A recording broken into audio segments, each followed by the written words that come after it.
आणि आता प्रत्यक्ष जडत्व म्हणजे नेमकं काय आहे हे पाहायचंय आपल्याला. काय होतं नेमकं?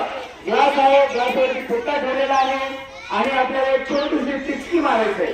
कशाला टिचकी मारायचंय? त्या फुट्ट्याला. आणि त्यावेळेस त्या नाण्यावरती कोणती प्रतिक्रिया होती, नाणं कुठे जातं ते पाहायचंय. हा तर मार. हा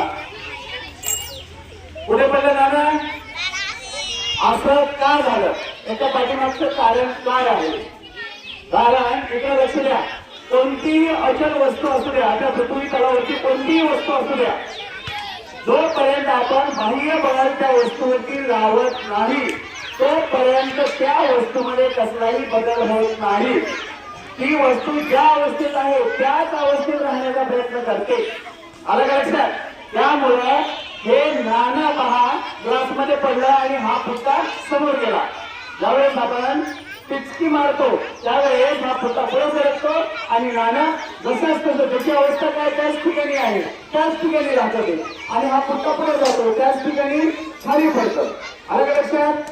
यालाच काय म्हणायचं वैज्ञानिक भाषेमध्ये किंवा आपल्या विज्ञानामध्ये जडत्व म्हणायचं.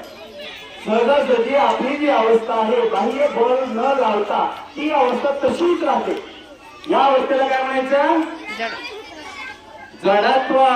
आणि जडत्वाचे किती प्रकार आहेत आपल्याला माहिती आहे. तिथे जयगरांना सांग बरं कोणते कोणते जडत्वाचे प्रकार आहे रे? हा,